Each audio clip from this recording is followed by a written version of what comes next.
Hello, it's another Wednesday, another news extra day. Tonight, as usual, it's really extra as we bring to you stories with that extra touch. The president is gone to South Africa to look out for the interest of Nigerians living there. We'll tell you about that. And earlier today, the Federal Executive Council met, and as usual, some parts of the country are going to receive its decision with smiles. And yesterday, Nigeria clocked 59. Wow, wow, wow. How exciting. We are still on the celebrations home and abroad, so don't miss it. That's not all. The National Assembly election tribunals and INEC have been busy. All the updates are here with me. And our usual stories from the business world, empowerment, development and health are not left out. And of course, there is sports and an update of Thursday's weather prospects, just in case you need to keep an umbrella or raincoat nearby. That's it on the rundown of what is in store for you. So let's get on with it as the taste of the pudding is in the eating. I am Fatima Umar Buba and this is News Extra. The President Muhammadu Buhari has left Abuja for the Republic of South Africa to honor an invitation by President Cyril Ramaphosa ahead of their high talks on the welfare of Nigerians. State House correspondent Adamawa reports that the president was seen off at the Nnamdi Azikiwe International Airport, Abuja, by Minister of the FCT, Mohammed Musa Bello, Inspector General of Police, Muhammad Adamu, Permanent Secretary of the State House, Jalal Arabi, and other senior government officials. President Buhari is visiting South Africa against the backdrop of the recent xenophobic attacks, the evacuation of hundreds of Nigerians, as well as the exchange of visits by special envoys of the two countries. While in Pretoria, the Nigerian leader will hold a town hall meeting with Nigerians living in the country, with a view to sharing in their experiences and reassuring them of his administration's commitment to working for the protection of their lives and property, as well as promoting peaceful coexistence. President Buhari and his host will preside over the South Africa-Nigeria Binational Commission and also participate at a South Africa-Nigeria Business Forum.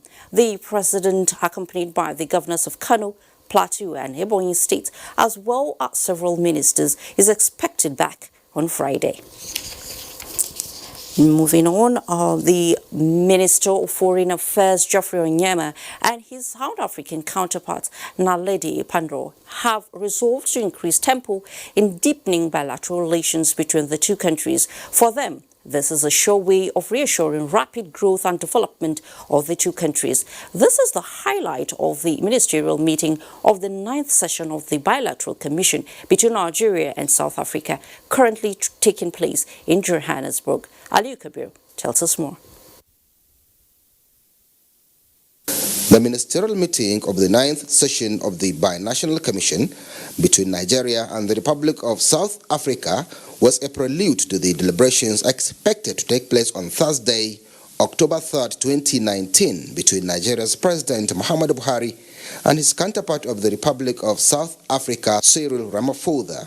The ministerial meeting, which was co-chaired by Nigeria's Minister of Foreign Affairs, Geoffrey Onyema, and that of the Republic of South Africa, Naledi Pandor, is coming after 6 years, and it is against the backdrop of recent xenophobic attacks on Nigerians and other foreign nationals in South Africa. But beyond the issue of xenophobia, the meeting, according to the ministers, was aimed to address all areas of development such as trade, diplomatic relations, science and technology, and visa policy, among others. A very important development was the agreement immediately to set up an early warning system, which will mean the regular meeting of the Nigerian Embassy, High Commission here, Consulate, with the South African side so regularly, and sharing information, and also with the Nigerian Union of South Africa. So that way, if there are any sort of looming crisis, the highest level of the government of South Africa will be able to get that information, share it with the Nigerians, and you can take preventive measures early. So that's a very important agreement. And then also in other areas, immigration, visas for officials, defense cooperation. I wish, Honourable Minister, at the outset to thank you for the assistance you gave to us during the recent outbreak of violence against some foreign nationals in our country and many of our own citizens. We have expressed regret at these terrible events on several occasions. Some of the participants shared their experiences. At the end of the day, we have been able to understand ourselves in a very much better diplomatic position, and we have been able to show the world that as two big brothers in Africa, we are in a position to resolve our own issues without getting to get anybody to do that for us. Both sides have acknowledged the trouble of xenophobic and promised to make amends. It will be reflected in the communique that will come out tomorrow from the head of states. But more importantly, we've looked at critical areas of doing business in Nigeria. Trying to see how can we improve on our trade relations. Strategies have been looked at on how these two countries can further come together with those objectives, not just for the two countries, but for the betterment and development of Africa and its people in general. This is the first time the meeting of the Binational Commission is elevated to the level of heads of state, with optimism of promoting unity and development for the mutual benefit of the two countries. In Johannesburg, South Africa, Aliu Kabir, NTA.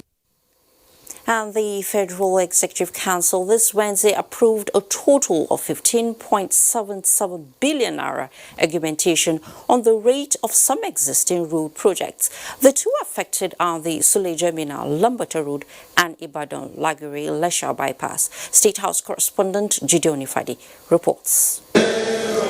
Before departing for South Africa for a 3-day official visit to that country, President Muhammadu Buhari presided over the Federal Executive Council meeting where approvals were given for the augmentation on some road contracts. After about 3.5 hours of deliberation, Minister of Information and Culture, Lai Mohammed, walked in with Minister of Works and Housing, Babatunde Raji Fashola, for a press briefing on the issues of the day. Iremo Enwa Ilesha bypass, I think is seeking for an augmentation from 6.7 billion naira to 9.8 billion naira. And the second one is an approval for the augmentation again of the contract for the utilization of the Suleja Lambata Minna Road Phase 2. Here again we're seeking the augmentation. We sought augmentation and got approval from 23.6 billion to 36.2 billion. It's important to also emphasize that all of these are in keeping first with the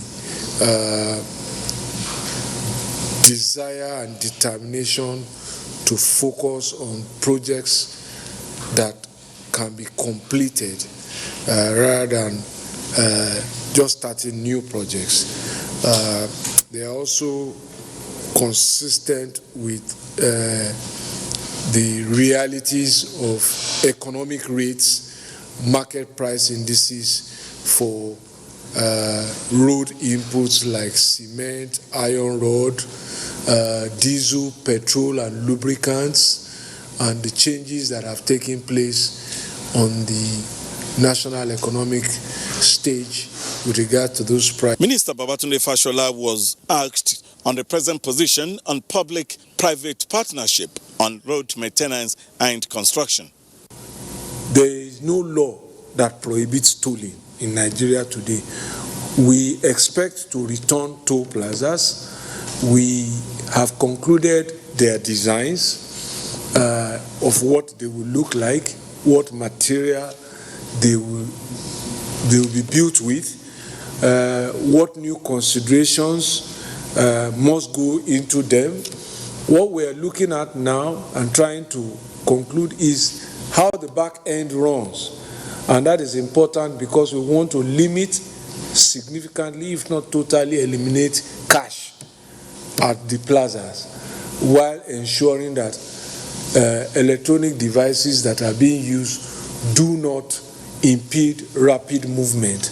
In the State House, Jude Onifade, NTA News. Thank you very much, Jude.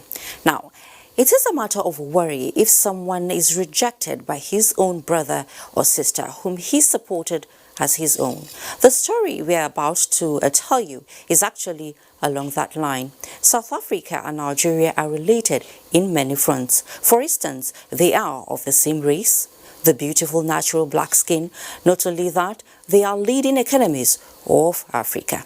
But is all well between the two African black powers? Well, in this special report, Foreign Desk correspondent Usman Aliu gives us a perspective on xenophobia in South Africa and efforts by the Nigerian government to address the problem. 1994 was a history to reckon with for the Africans. It was the year Nelson Mandela was elected as the first black president in South Africa after gaining her freedom from apartheid. Unfortunately, that same year, 1994, another crisis started dogging the anti-immigrants' violence. The South Africans, not all of them, feel uncomfortable with other Africans for jobs and opportunities. Between 2000 to 2008, the violence against foreigners in South Africa was becoming alarming, claiming 67 lives. The recent upsurge in violence against foreigners in that country spiraled a rallying cry, especially in Nigeria. Both the government and the people lend their voices loudly to be heard, and it seems the Pretoria government has been spurred to take action and stop the violence once and for all. Nigerian envoy and the South African counterpart exchanged visitation to stop that unruly behavior. And now President Muhammadu Buhari is visiting Cyril Ramaphosa to see what the Pretoria government is doing for the safety, freedom and protection of lawful businesses of Nigerians.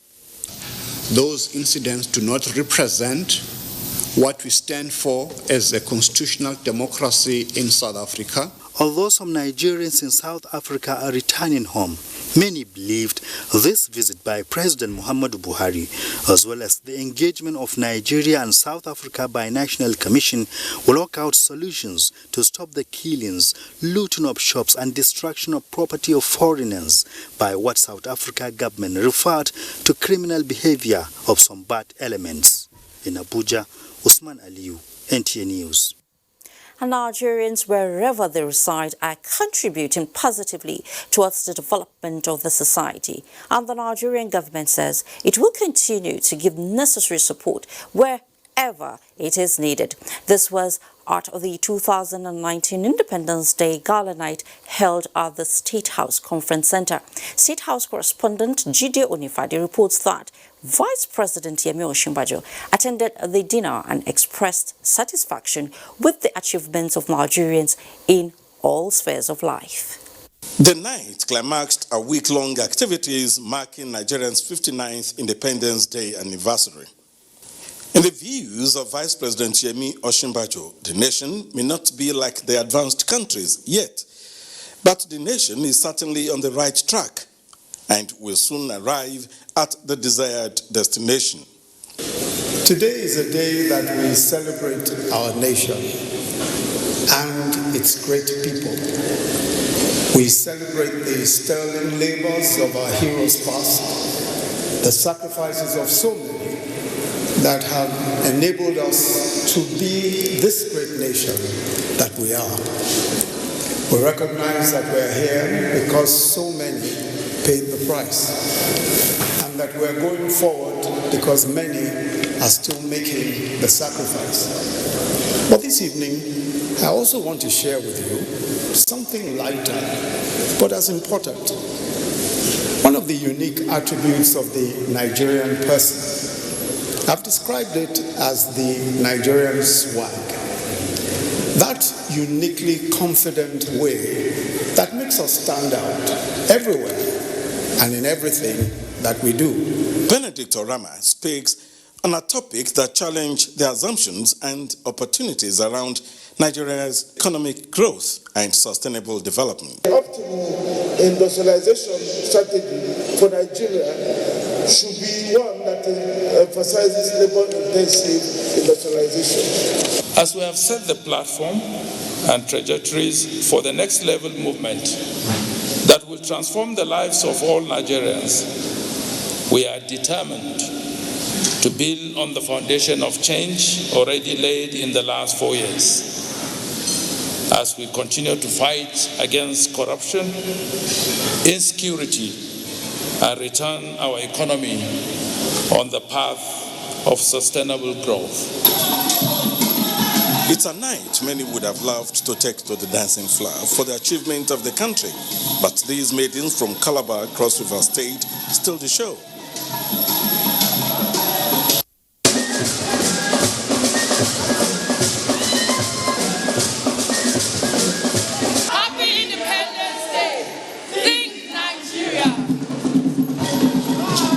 From the State House Conference Center, Jude Onifade, MT News.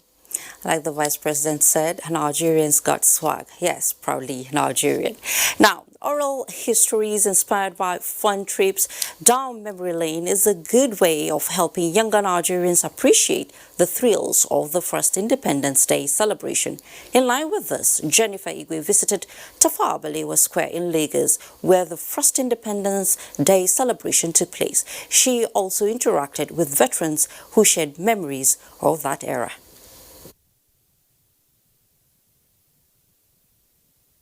There is a reason why the coat of arms sits strategically at this location at the Tafawa Balewa Square in Lagos. Now, this whole area was where the British Union Jack was lowered and the Nigerian green-white-green flag was first hoisted in 1960.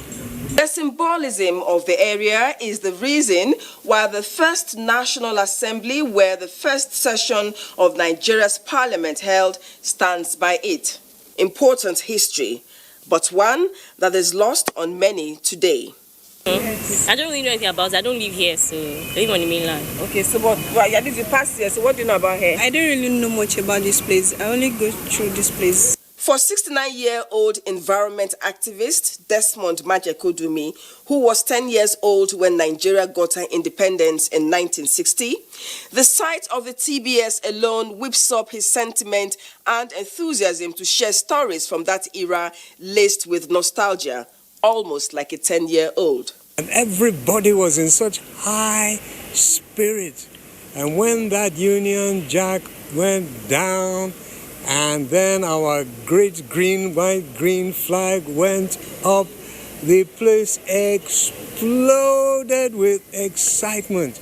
Even the royal representative couldn't control herself. She was dancing a little bit on her seat along with the rest of us. The Zinc Majekodumi adds to narration of his fond memories of Nigeria's independence is infectious. He still recalls the anthem sung in the colonial era, Nigeria's first national anthem and the current one. God save our gracious Queen, long live our noble Nigeria, we hail thee, our own their native land. Many young Nigerians today don't show that level of excitement on the nation's history, national symbols, and even anthem. My country, how come it's going up? To serve our father's land with love and strength and faith, we are in freedom. Lagos, Jennifer Igwe, NTA News. A pledge to Nigeria, my country, any day, anytime. Happy Independence Day, Nigerians. Well, Nigeria's 59th independence anniversary in Lomé, Togo was not just a celebration of the country's liberation from colonialism, but an exchange of culture and social networking. Though India reports that the event attracted some diplomats who described Nigeria as a force to reckon with in Africa. Doi, let's hear you. That sets the tune for the evening.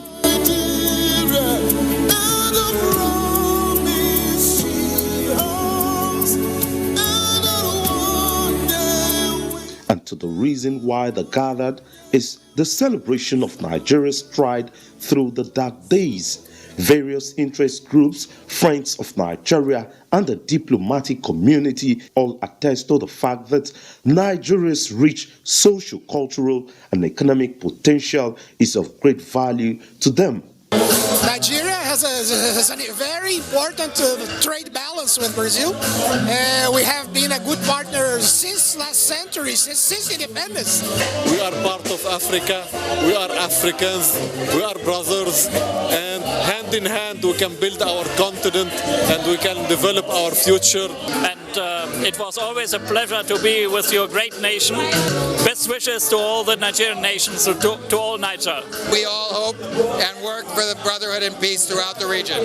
That's an objective that I think all of us here in Togo have, and I think that's true for all the diplomats across West Africa. Though the path to total economic recovery may look bleak, but hopes activated with resilience, the Nigerian ambassador to the Republic of Togo says is a sure way to achieving the vision of President Muhammadu Buhari for the desired Nigeria. Given the challenges of a protracted military rule, multi-ethnic and multi-religious, primordial cleavages, it is worthwhile to celebrate our capacity as a country to pull back from the precipice and to continue to strengthen our unity even in our diversity. With a long-standing trade and bilateral relationship between Nigeria and Togo, as well as other countries of the world, guests at the event expressed optimism that the country is already on the path to greatness. Doing Dia NT News. We just got information that President Muhammadu Buhari has arrived Pretoria, South Africa, ahead of high-level talks with President Ramaphosa. Details will come in our subsequent bulletin. And when News Extra returns from this break, you will hear the latest on UK-based firm P&ID. To Adeleke University, a faith-based learning institution located in the serene and historic town of Ede, Osun State, Nigeria, running on the well-thought vision of its founding fathers to improve lives and society. The institution offers affordable and quality education. We are currently offering admission into our faculties of science, engineering, law, and art. We are also offering entry into the Faculty of Basic Medical Sciences and the Faculty of Business and Social Science. Our College of Postgraduate Studies offers you the chance to earn your master's and doctorate's degree in over 30 disciplines. For more inquiries, please visit www.adelikeuniversity.edu.ng. You can also call 0806-820-2021. Adeleke University. Education, excellence, character. She picked the time, he picked the place. Now their eyes meet. But self-doubt stands between them. Can they break the barrier? With the freshness of antibacterial mouthwash formula in our best ever close-up toothpaste. Break the barrier. Move closer with confidence. Close-up deep action for 12 hours of fresh breath.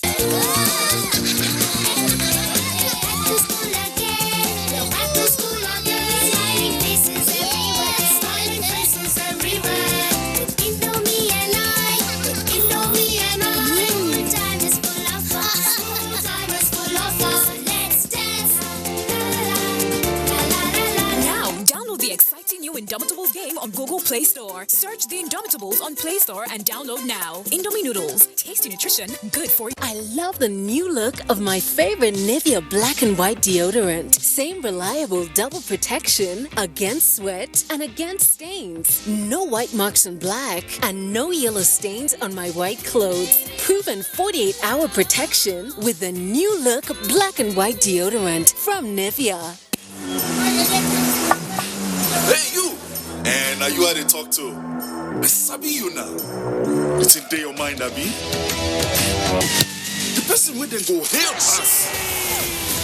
Baba Toros and Shangalo. Ogalekuva, Mr. Sabi. And you know if you carry last for this one. A spear into the top corner.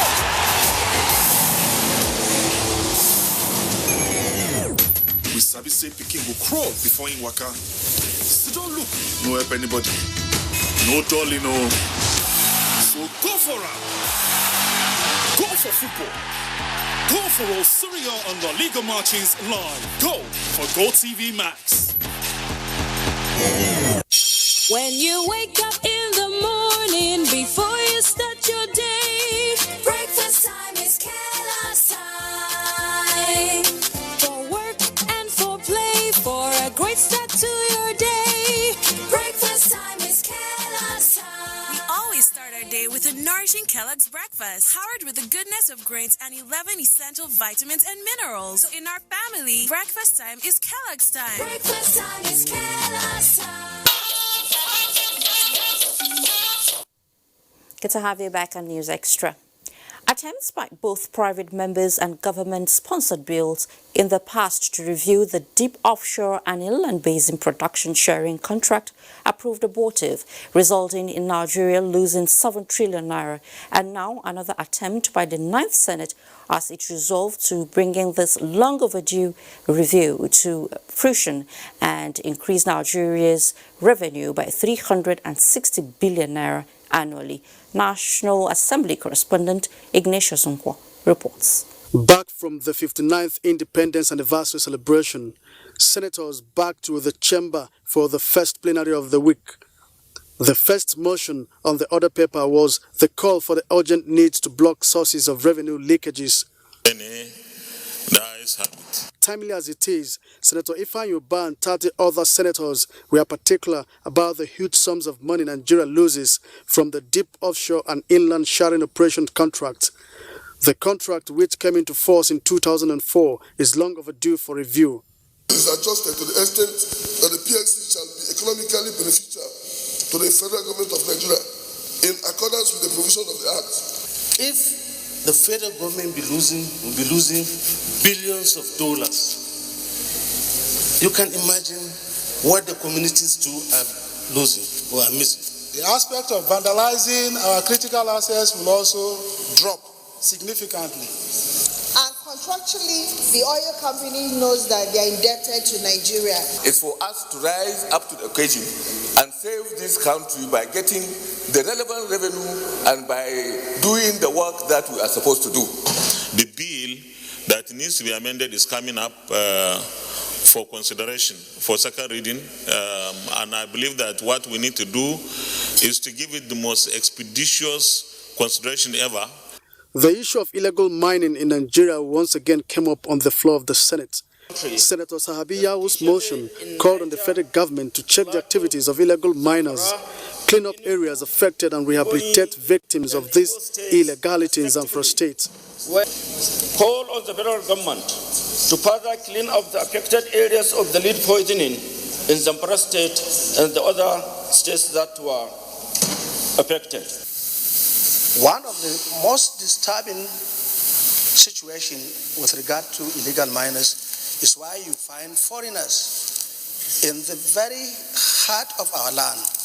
And ensure that we are able to adjust our fiscal regime, our fiscal federalism, in such a way that states will be able to have interest in some of these things in well-defined areas under our concurrent list. Mr. President, the bulk of the revenue that is supposed to come from this sector is in the hands of few illegal miners. The legislators have implored security agencies to intensify surveillance and adequately secure lives and property along the Abuja-Lokoja road. Senator Dino Melaye, who moved the motion, described the incidents of kidnapping and killings along that road as increasingly disturbing. On the 24th again, Mr. President, last week, this gang of armed robbers came there and killed 8 Nigerians, including one assistant superintendent of police who was also commuting on that road. This might be commuters going from and their relations, and they may not even know what may have happened. They telephoned to demand for ransom. And it's not difficult to trace these people using technology. These security agencies will do something, and maybe we will be a little bit radical. We need to give the security agencies some more funds, but insist on accountability. 5 bills were passed for first reading. This includes 2 educational institution establishment bills, the Food Security Bill, and the Communication Tax Bill. From the National Assembly, Ignatius Nkwo, NTA News.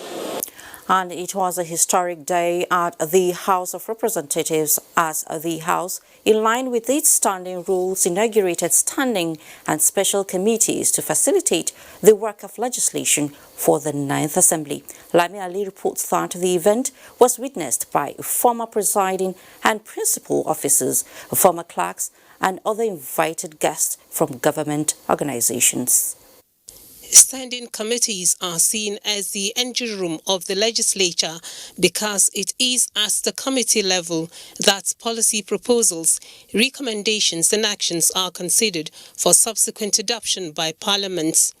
The Speaker, House of Representatives Femi Gbajabiamila, while inaugurating the committees, further stressed their essence to the polity and therefore urged stakeholders to extend required cooperation. In furtherance of our shared objectives of national development, peace, progress, and prosperity for all.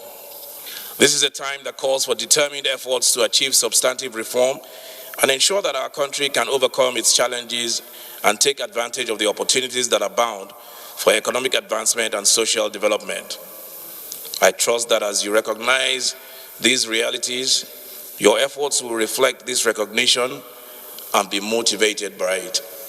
A former Speaker of the House, Gali Umar Abba, used the occasion to remind the legislators of their responsibilities, especially at this moment of the nation's history.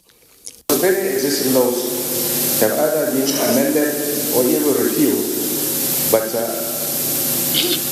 still the courts are agitated with them.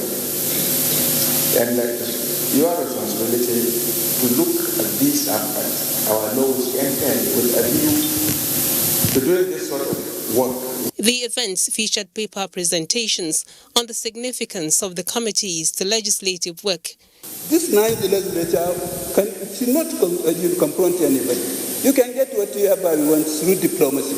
You can get it through give and take. You can get it through mutuality of understanding and exchange of ideas. There is no need for confrontation. Critical to the life of a parliament are the documentation, preservation, and dissemination of committee reports. Preservation of these reports is the institutional memory of the parliament. The committees inaugurated, 109 in number, include 4 special committees. Each committee consists of either 40 or 30 members and is vested with the responsibility of oversighting ministries, departments and agencies of government for checks and balances. From the National Assembly, Lami Ali, NTA News. In another development, the Governorship Election Petition Tribunal sitting in Kano has upheld the election of Governor Abdullahi Umar Ganduje during the March 2019 general election. Chairman of the tribunal, Justice Halima Shamaki, said the petition filed by the People's Democratic Party (PDP) and its governorship candidate Abba Kabir Yusuf was dismissed for lack of merit. Awal Salisu reports. The People's Democratic Party (PDP) has challenged the victory of Governor Abdullahi Umar Ganduje in the election, saying its candidate Abba Kabir Yusuf is the winner of the March 2019 polls. The All Progressive Congress (APC) raised a preliminary objection against the petition for lacking in merit. After cross-examination of the witnesses, the tribunal headed by Justice Halima Shamaki said the petitioners did not present any concrete evidence that warrant the nullification of the election result. She said all the evidences presented were not proven and are lacking in merit. Justice Shamaki, after dismissing the case, thanked the parties for their cooperation and support to the tribunal for doing justice to all matters before it. Apart from other technical points on jurisdiction, that even the drafting of the petition was wrong, not in accordance with the law. The Tribunal held that decision by INEC was in accordance with the Constitution of the Federal Republic of Nigeria. We will collect a copy of the judgment, study it, and advise the clients accordingly. The petitioners, however, have the right to appeal the judgment. In Kano, Awal Salisu, NTA News.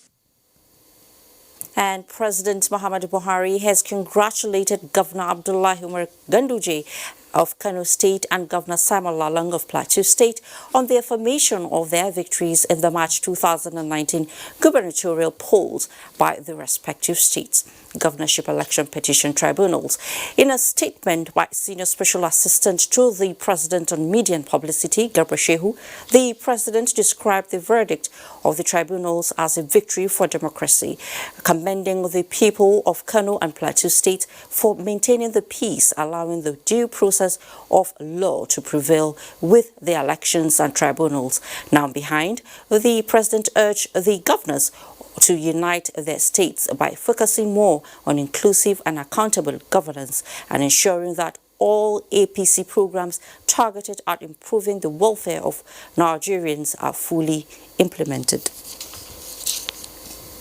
And following the validation of Governor Abdullahi Umar Ganduje's victory by the Election Petition Tribunal, hundreds of supporters of the All Progressives Congress (APC) thronged the Kano Government House to celebrate the ruling. They were received on arrival by the State Deputy Governor Nasir Yusuf.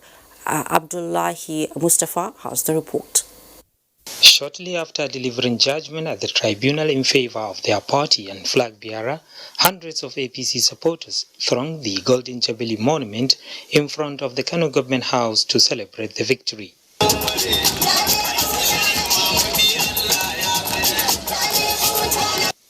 They were received by Kano State Deputy Governor Nasir Yusuf Gauna, who described the ruling as validation of the Kano people's decision during the March governorship elections. That this is the time that we needed prayers more than any time, because this is the time that we sit down and deliver the promises that we have taken for the people of Kano. So I think we don't have anything to say rather than to thank God Almighty, because all these success are from Him. He appealed to the PDP and other political parties to support Governor Abdullahi Umar Ganduje in building a greater and more prosperous Kano. This was the position of the chairman of the APC and other stalwarts who see the tribunal judgment as an end to all manners of politicking. In Kano, Abdullahi Mustafa, NTA News. In the meantime, the Sokoto State Election Petition Tribunal sitting in Abuja has affirmed the victory of Governor Aminu Tambuwal at the 2019 governorship election after dismissing the petition filed by candidate of the APC, Ahmed Aliu. Olabode Arewa reports on the judgment. Those were supporters of Governor Aminu Waziri Tambuwal expressing their joy over the declaration that the incumbent governor was the actual winner of the Sokoto governorship election. In a unanimous judgment, the three-man panel of judges, led by Justice Abbas Bawale, said Ahmed Aliu Sokoto of the All Progressives Congress could not provide conclusive proof that overvoting, exclusion of voters, and other electoral malpractices took place during the said election. The tribunal ruled that the witness statements of the witnesses called by the APC candidates could not prove substantial non-compliance with the Electoral Act 2010 by Tambuwal. Ahmed Aliu Sokoto had formulated 6 issues for determination by the tribunal. This is a journey that started 6 months ago, and today we've seen the fruit of our labor. there was bound to be a judgment either way. None that is against us does not mean all is lost. If for anything, it's just the challenge of meeting up the time within which to file our own appeal. The 2019 Sokoto governorship election of 9th of March 2019 was declared inconclusive by INEC. A rerun election was organized on the 23rd of March 2019, which returned Governor Tambuwal for a second term in Abuja, Adamawa. NTA News. And in the meantime, the People's Democratic Party has congratulated Sokoto State Governor Aminu Waziri Tambuwal for his victory at the governorship election petition tribunal, which upheld his election. A statement from the party's National Publicity Secretary, Kola Olagbodiyan, describes the verdict as victory for democracy and the will of the people, as expressed in the March 23 governorship election. The PDP, however, rejects the judgment of the governorship election tribunal in Kano and Plateau states. It urges its members and supporters not to lose hope, adding that justice will surely prevail at the end of the day. The Independent National Electoral Commission has reacted to the disqualification of the Social Democratic Party's candidate Natasha Akpoti in the November 16 governorship election in Kogi State, saying the commission acted within the ambit of the law. Timothy Yusuf reports that the Social Democratic Party is set to challenge its candidate's disqualification in court. That's the beauty of democracy. Here is his report. Ahead of the November 16 governorship election in Kogi State, the Independent National Electoral Commission had disqualified the candidate of the Social Democratic Party, Natasha Akpoti, on the grounds that she fielded an underage running mate. This development, the leadership of the party, at a media briefing in Abuja, said is unacceptable. This move of INEC will be resisted by the SDP in the law court. The deputy governorship candidate is not a product of the party's primary, but a nomination of the governorship candidate, and she has the prerogative to change or withdraw this candidate. INEC, in a swift reaction through its National Commissioner in charge of Information and Voter Education, Festus Okoye, explained that the Commission acted in compliance with the Electoral Act. The candidate of the Social Democratic Party has gone to court. And the Independent National Electoral Commission has been served with her court processes. And she went to court on the 25th day of September 2019. And they believe that they have a constitutional grievance. It is incumbent on them to allow the judicial process to run its course. The National Commissioner reassured that INEC will continue to strive towards the improvement of electoral process in the country. In Abuja, Timothy Yusuf, NT News. In another development, the Intergovernmental Action Group Against Money Laundering in West Africa, GIABA, has advocated legal frameworks to combat money laundering and terrorism financing in the sub-region. The Director General of GIABA, Kimelabalo Abba, made the advocacy at a World Press Conference in Dakar, the capital of Senegal. Dele Atumbi reports. Laundering and terrorism financing are transnational crimes that take their toll on national economy and are a serious threat to national security. The recognition of these threats and the need to combat them headlong made the authority of heads of state and government of the Economic Community of West African States to establish the Intergovernmental Action Group Against Money Laundering in West Africa in the year 2000. At inception, GIABA has the mission to fight money laundering, but with the increase in the activities of terrorists, made ECOWAS to add combating terrorist financing to its mission in 2007. The Director General of GIABA, Kelema Balo Haba, identified the feats of the sub-regional organ and the challenges. He said the legal frameworks in various countries towards curtailing money laundering must be in line with international standard and the recommendations of Financial Action Task Force, FATF. GIABA was of the opinion that the sources of financing terrorism must be blocked to reduce the activities of terrorists all over the world. He promised that GIABA, as an organ of the Economic Community of West African States, will continue to build the capacity of member states to reduce money laundering.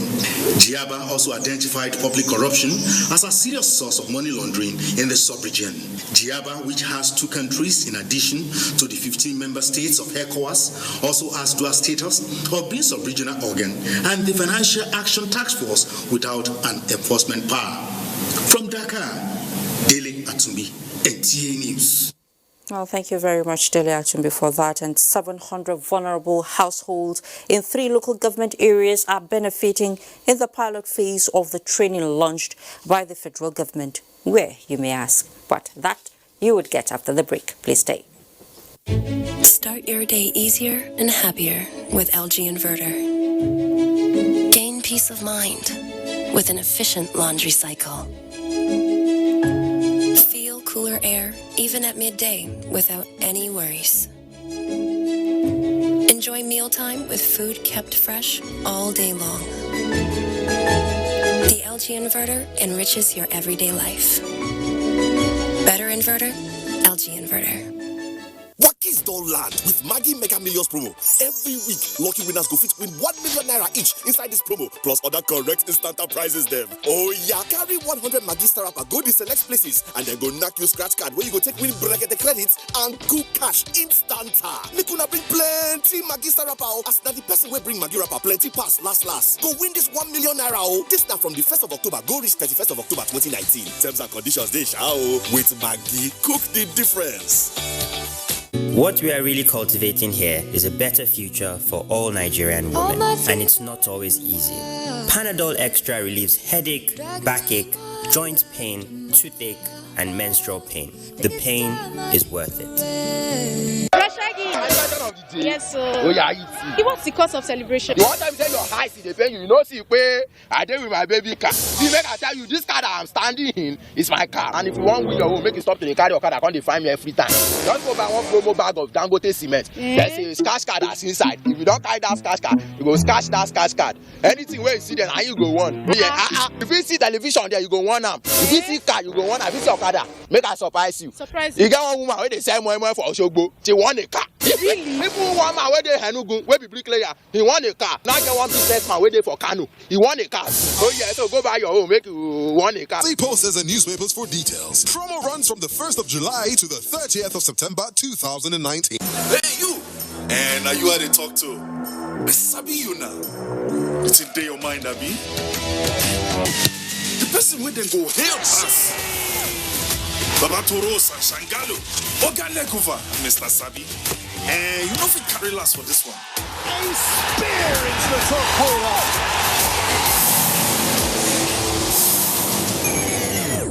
We Sabi say Peking will crawl before in waka. So don't look, no help anybody. No dolly, no. So go for it. Go for football. Go for all Serie A and La Liga matches live. Go for GoTV Max.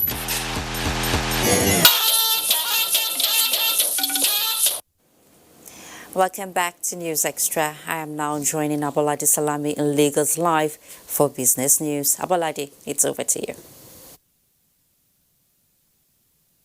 Thank you, Fatima. Good evening and welcome to the Business News segment. President Muhammadu Buhari, during his democracy broadcast, reassured Nigerians of his government resolve to accelerate sustainable and inclusive economic growth through an increase in infrastructural development.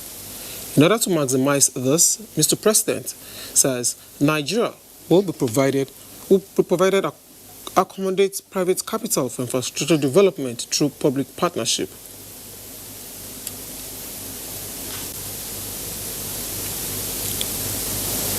The GDP that you call government expenditure, and spending. It is necessary for government to spend on certain things. And in situations that we have, like in the case of Nigeria as an emerging economy, there is nothing wrong in government spending on some infrastructures. And that simply means when you have good roads reasonably, then you can go into a PPP relationship. When you have good schools, you can also go into PPP relationship. Then concepts like public-private partnership will work. This move, Zaka Bala says, is key to achieving national growth. The economic policies of the federal government in the area of providing a conducive environment for businesses to thrive recently attracted the attention of the World Bank as it rates Nigeria amongst the top 20 improvers on the ease of doing business. This achievement, economic analysts attribute to the commitment of the government at improving the economy.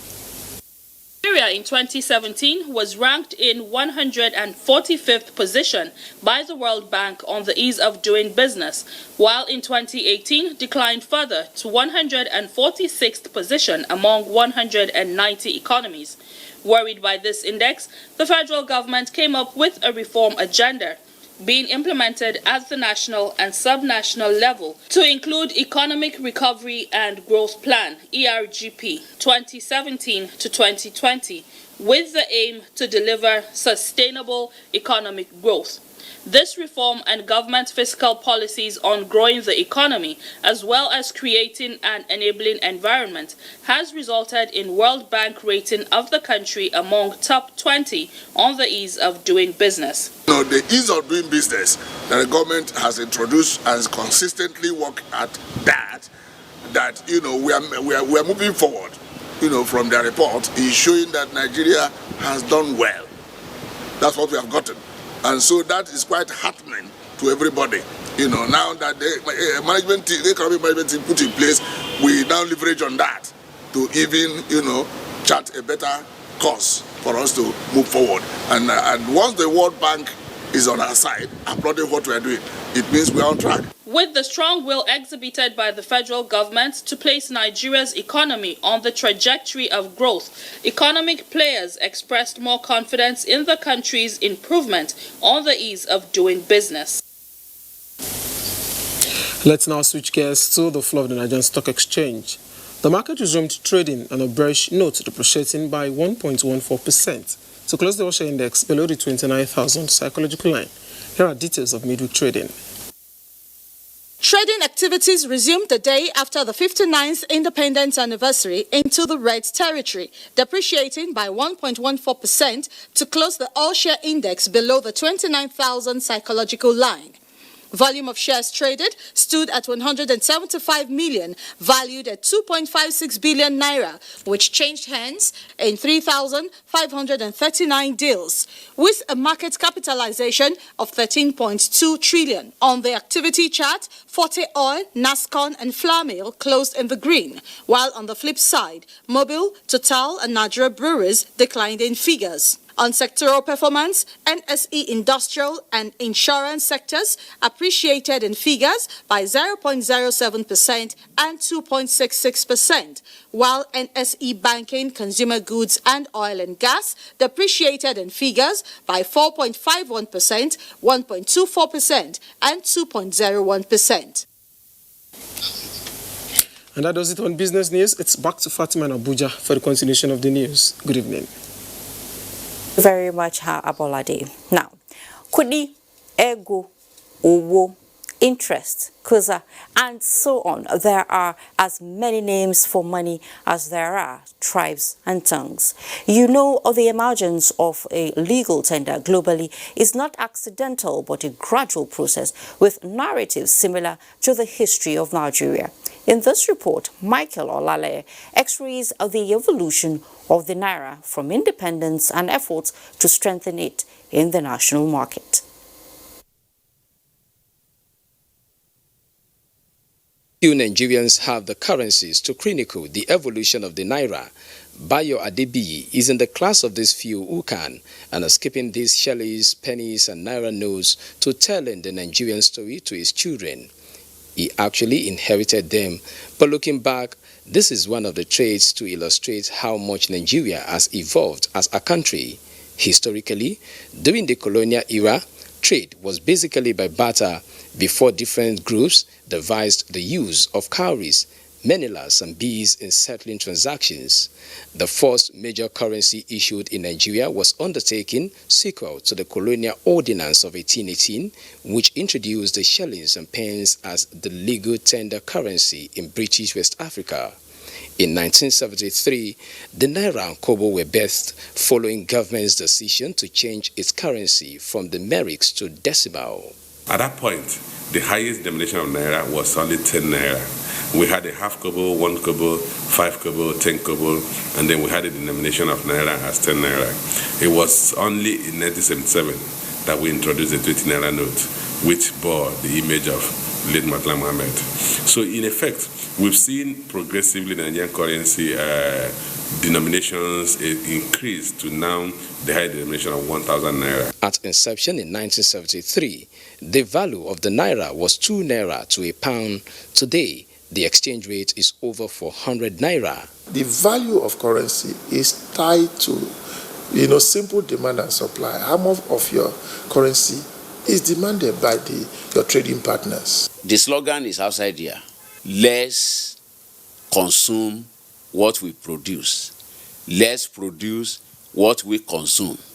So from food items to our wearing apparels to what we use in other areas of our national life, let's concentrate. Although the country is expanding its economic policy to strengthen the Naira, there is no doubt that this legal tender has not only enabled the country to flex its muscle in international trade, but become a force to reckon with globally. In Lagos, Michael Olaleye, NT News. Thank you very much, Michael, for that. And the federal government has cleared the air over monies it is expected to pay to the UK-based firm. Process and Industrial Development is ordered by the UK Commercial Court. The federal government's assurance was contained in a media briefing by the Information and Culture Minister, Lai Mohammed. Anthony Forson reports. Of the federal government's delegation to the United Kingdom last week was to achieve 3 goals. 1. Change the narrative on the international stage with regards to the process and industrial development issue. 2. Apply for leave of the commercial court to appeal the judgment against Nigeria. And 3. Seek for a stay of execution of the United Kingdom's court judgment that recognized the $9.6 billion arbitration award to process and industrial development. With this mission accomplished, translating to Nigeria securing a leave to appeal, Nigeria is to pay P&ID £250,000, representing their solicitors' advance costs.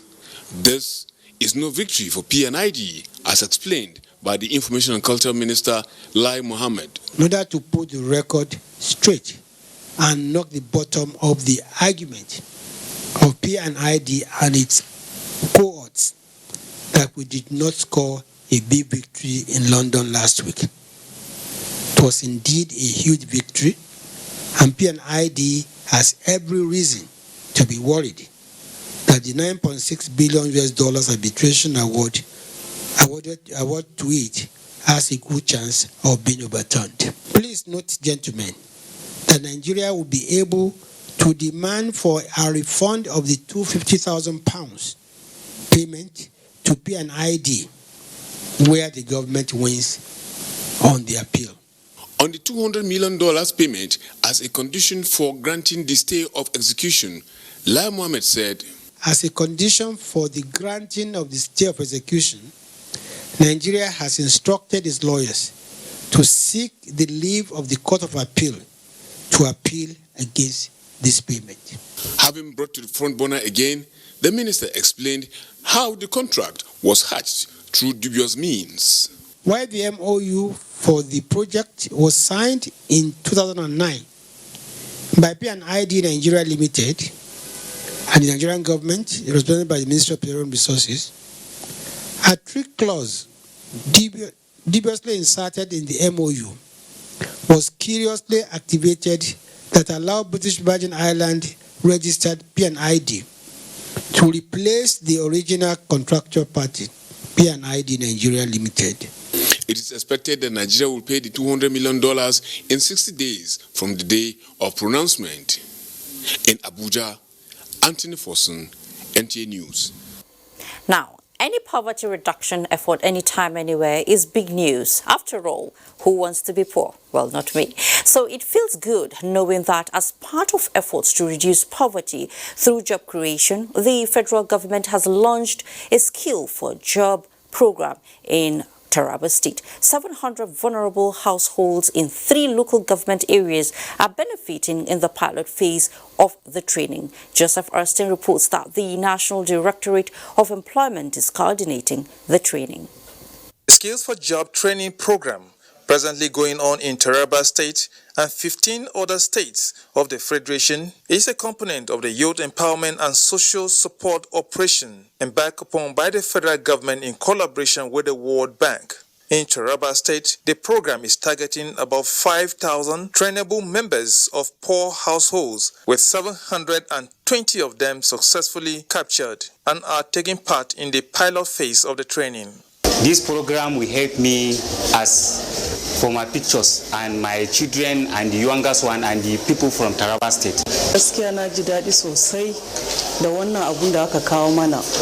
Duk waɗansu matashin mu suna zama ne ba aiki. The training is lasting for 9 months. It is involving 3 months of theoretical aspects and 6 months of internship at competent private sector. The state coordinator, National Directorate of Employment, Adebisi Aderemi, encouraged the beneficiaries to maximize the opportunity to become self-reliant and employers of labor in the future.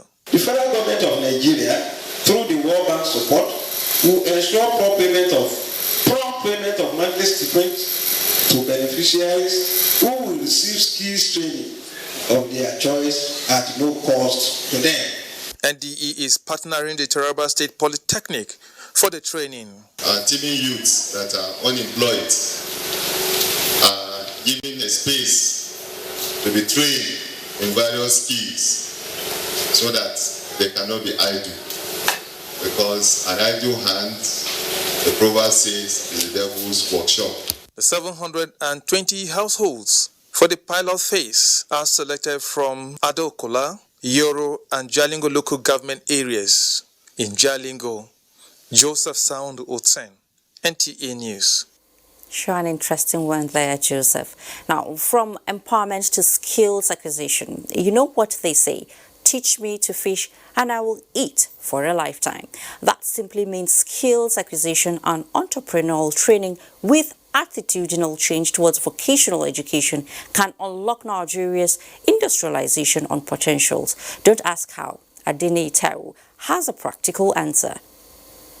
Moses Ojo was at a crossroad at some point in life. Though an NCE graduate, he had no job and was unsure of what to do until 2012 when he took up a 9-month vocational training in fashion designing.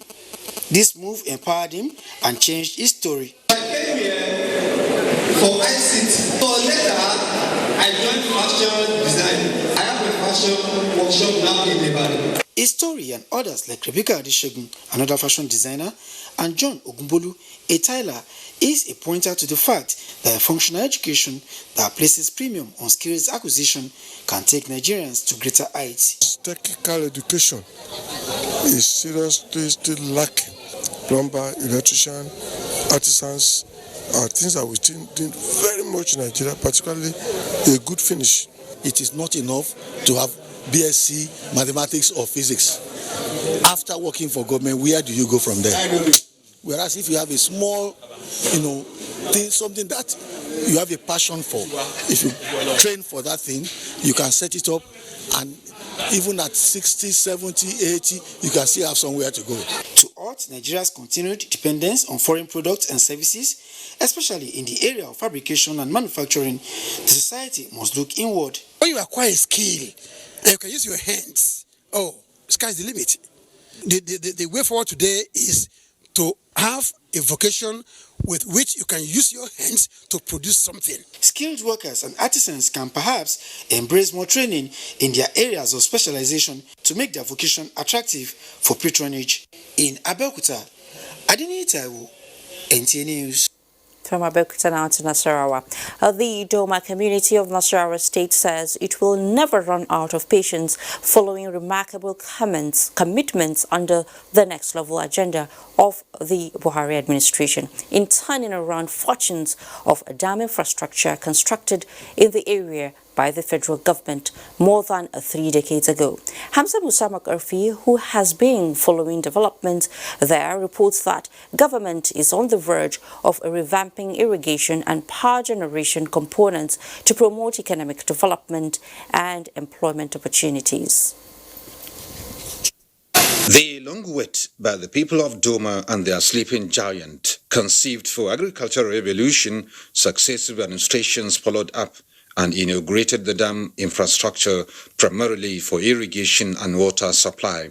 Behind me, as far as the eyes can see, in fact, a distance of more than 5 kilometers of Doma Dam for prosperity of Nigeria.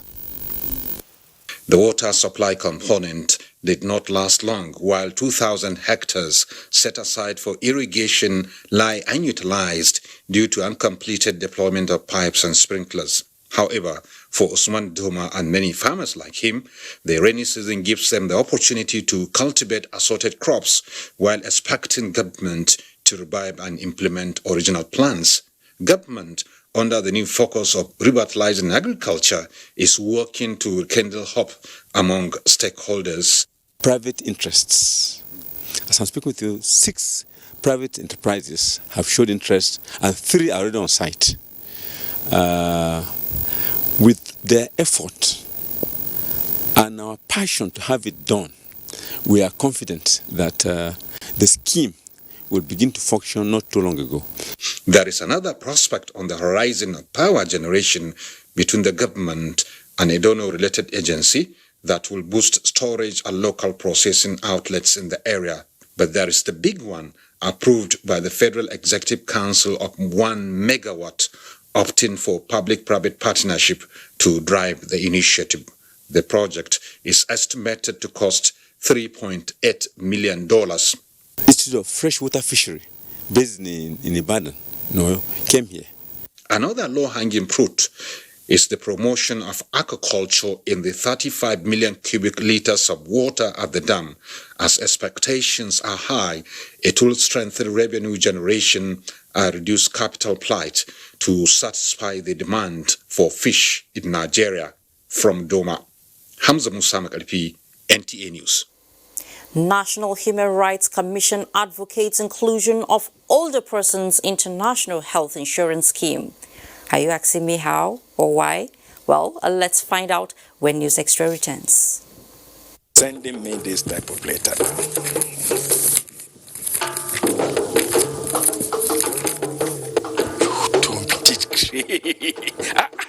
So, this type of celebration is going to happen in Ojaville. This is great. NTA and the village headmaster family are going to celebrate 50 years. Wait, you mean people have been watching village headmaster? Kabesi, I agree with you. They have killed me, Kabesi. They have killed me, Patapata. Oh, they have killed me. Those big people in Lagos, import license, they have killed me, Kabesi. Come October 8, 10, and 11. I, Teacher Fadele of Oja Community School, will be there, live and direct. I will laugh, dance, and even dance Asonto and Shaku Shaku. And when Sonny Ade plays, I will dance Showambe. It's going to be a great celebration in Oja Village. These days, people get their news and information from more media sources than ever before. Some of the news and information given are fake, unverified, doctored, and manufactured to create confusion, stir disaffection, and cause disunity. Before you believe or share any news, ask yourself, is this real? Is it from a credible source? Is it verified or verifiable? Fake news is dangerous. Whether you do it for fun or for political gains, real people can get hurt. Fake news, don't create it, don't spread it. This is a public service announcement from NTA. Great to have you back. National Human Rights Commission has advocated the inclusion of Older Persons International Health Insurance Scheme, NHIHIS, IS programs to enable them benefit from the Universal Health Coverage Initiative. This was in a forum to mark the International Day for Older Persons. Omenka Amarachuku reports. The aged, especially in most African countries, oftentimes suffered abuse and negligence with little or no attention paid to their needs and welfare. National Human Rights Commission is using the 2019 International Day of Older Persons to advocate inclusiveness for the aged. Leveraging on the theme, the journey to age equality, the Commission is also focusing attention on the needs of the old and how best to attend to them. Today, NHRC wishes to reiterate its commitment to promoting and protecting the rights of older persons in Nigeria, and it is prepared to set a standard for Africa. The first step towards age equality is for us to recognize the fundamental human right of every human being. It's for us to have respect for all the frameworks. Even healthy aging, the decade of healthy aging 2030, anything you pick now talks about the human rights standard. Olusoji Soba, an older person's rights advocate, puts in perspective needed action plan to change the narrative in the country. In other countries, advanced countries, let me say, when has a card that entitles him to rebate, when he goes to pharmacy, he doesn't pay the 100% face value of the drugs. He pays maybe about 50% or thereabout. National Human Rights Commission also called for the support from government to achieve the realization of the Sustainable Development Goals. In Abuja, Omenka Marachuku, NTA News. This is sure good news for older persons. Now, farmers from across the country will not have to suffer losses as a result of shortage in rainfall, which is one of the consequences of global warming. Abdullahi Mohammed reports that Nigerian scientists have developed some techniques to deal with the challenge. Abdullahi, tell us about it. From Meriga in Makarpi to Jampalam in Ikara local government areas of Kaduna State, hundreds of farmers have tried the techniques. Idi Shitu is one of them. He is already counting days to a bomber harvest of hybrid sorghum he planted alongside a local variety which is still at booting stage. This maize farm was planted before mine. What makes Shitu and hundreds of other farmers shoulders high whenever they take a walk to their farms is no rocket science, but simple techniques that traps moisture in the farm to keep the life cycle of plants intact, even when the rains ceased abruptly.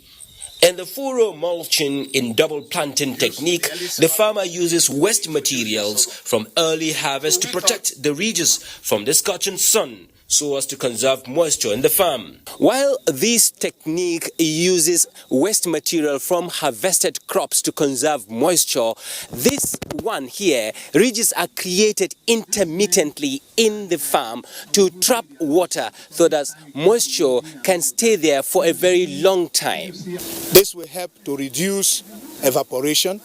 It will also help to conserve moisture in the soil, which will enable the grain filling stage, the sorghum grain filling stage, such that you'll be able to get good seed head per panicle when the harvesting time is done. And this variety is an improvement from some of the varieties that we have and the farmers that farmers are growing for tolerance to certain basic biotic stresses like striga. The techniques have been tested and proven to be one of the most effective means of mitigating the consequences of global warming. Sandezwat has seen the techniques being implemented in different parts of the world. As you know, we have climate change. The farmers are suffering from shortage of rain. The proponents of these farming techniques are not alone in passing its messages, as women farmers lend a helping hand. And their job is made easier as the farmers of the future showed keen interest. But for Shitu and other hundreds of farmers who have adopted the techniques, the future is now. In Kaduna, Abdullah Muhammad, NTA News. As the world celebrates the 150th anniversary of the birth of the late father of India's independence, Mahatma Gandhi, Indians are also celebrating a landmark status in his honor, open defecation-free status. Now, that's not good news for Nigeria and Nigerians. Are you wondering why? It's over to correspondent Musbaut Wahab to tell us about this unavoidable tale and the lessons to learn from the Indian experience. The name Mahatma Gandhi means so much to the Indians. He is hope that brought the end of colonization and paved way for the country's industrialization. Mohandas Karamchand Gandhi, popularly known as Mahatma Gandhi, lived a life of sacrifice to ensure the emancipation of the less trodden. He demonstrated to the world that it is possible to practice non-violence resistance in fighting injustice. The politics of character, ideology are hallmarks of Mahatma Gandhi, which are practiced globally. To this end, a commemorative stamp was dedicated in his honor and was presented to the public as a living reminder of permanent historical records. The Indian High Commissioner to Nigeria, Abhay Thakur, says there are many lessons to be learned for national development in what Mahatma Gandhi stood for. What he believed in was self-sufficiency and small and medium enterprises. So you see on this, in this room, the charkha, the spinning wheel, with which a human being or a very poor man can weave himself, can produce cloth from himself and free himself from the oppression of colonialism. So this charkha is very symbolic of Mahatma Gandhi. The gathering here today is a sure attestation to what the Indians and the world at large would say a service to humanity by a man that sacrificed all that he has to ensure the liberation of his people. Now, the release of this stamp tells us more about the man Mahatma Gandhi. One of the world's icons, an advocate of freedom, of non-violence, and a great apostle of peace. It is interesting to note that celebrating this world icon of Indian extraction in the person of Mahatma Gandhi at this time that the world is filled with strife, war, and violence is not a misplaced priority at all.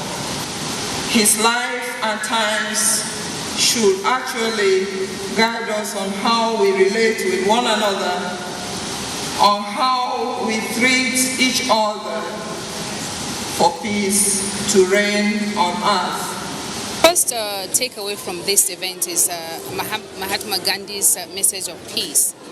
There is no better time in the world that the message of peace is needed because of all the turbulence and the violence that is going on around the world. So his message of peace, I think, is the number one takeaway from this event.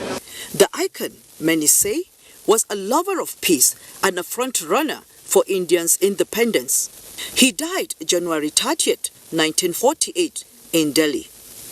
It is widely held that the giant strides of Gandhi earned him many titles such as the Great Soul, the father of the Indian nation, the pioneer of non-violent struggle. Beyond the event, NIPOS envisaged the sale of more than 200 postal stamps. In Abuja, Patricia A. Samiluba, NTA News. Thank you, Patricia. And that was Patricia Samiluba's story on the 150th anniversary of Mahatma Gandhi. We celebrate him. And now let's go to Musbaut Wahab's report, and he's going to tell us about the unavoidable tale and lessons learned from India.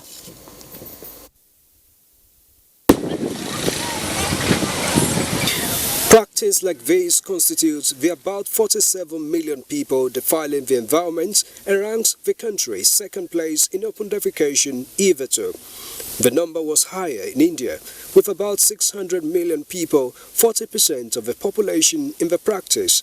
But then it all started with a resolution and then a revolution in 2014 to implement what late Mahatma Gandhi dreamt of for India, good sanitation. Prime Minister Narendra Modi took the lead and the citizens took heed.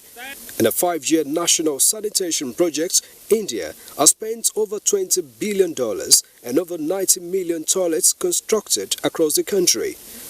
It's paid off for Indians as they celebrate Open Defecation Free ODF nationwide this Wednesday. And it is official, Nigeria is the #1 in open defecation in the world. Like I always say, this is one badge of honor that Nigeria doesn't want to have as #1 open defecation practicing country in the world. But it's inevitable. There's nothing we can do about it other than to try to get out of it as quickly as possible. Federal Ministry of Water Resources says it is intensifying efforts in this regard with the launch of the Clean Nigeria Use the Toilet campaign, while also advocating that the state government follow suit.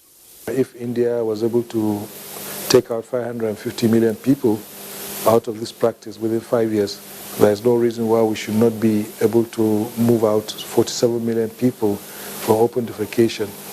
I look forward to serious commitment on the part of state governments, because if they don't key into this program, then the journey has not started.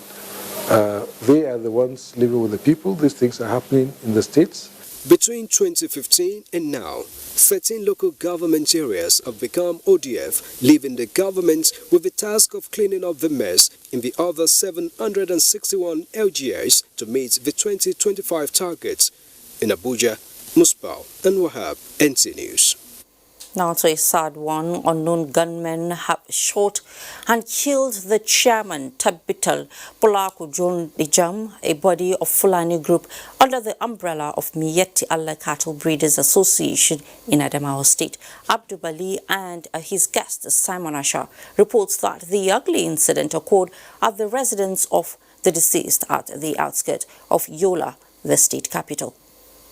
It was a dark night for the residents of Lakarebole, who woke up early this morning to hear the news of a sudden death of one of their own, Alhaji Abdul Ali, the chairman, Tapta Plako Jonjejam, in Adamawa State. This is the reception room where Abdul Ali normally stays to rest after coming back home from work.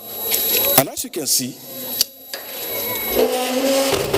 the door is rattled with bullets, where he was subsequently killed in this same room by unknown gunmen. We were informed that Abdul Ali was murdered in his own house around 8 o'clock in the night. Alhaji Abdul Ali, who happened to be the chairman, Tabital Polaku Jonejam, was found lying in a pool of blood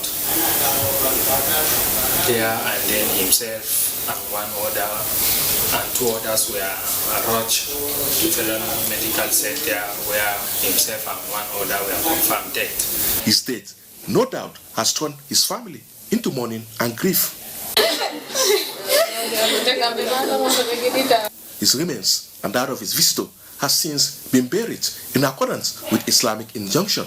In Yola, Simon Asher, NTA News. When News Extra returns from the break, we bring you sports and weather.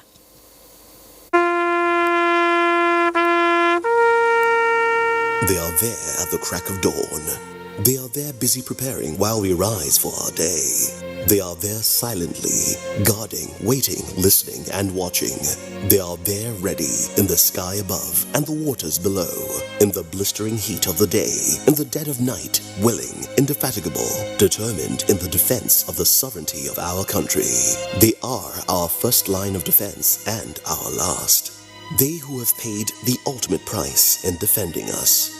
They are fathers and uncles. They are mothers and sisters and girlfriends and boyfriends. They are brothers and cousins and best friends and neighbors. They are classmates, colleagues, and citizens of this nation.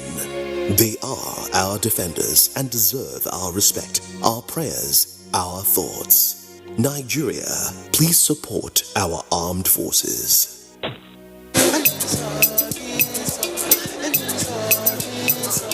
Money 86,400 seconds in a day, and just one like this. The golden moment when it all comes together. The people, the style, the flavor. I'll drink to that. New Guinness Gold Beer. Savor the flavor.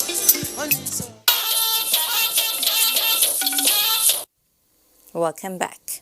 It was a 7-goal thriller between the defending champions Liverpool as they defeated Salzburg 4-3 in their second group match of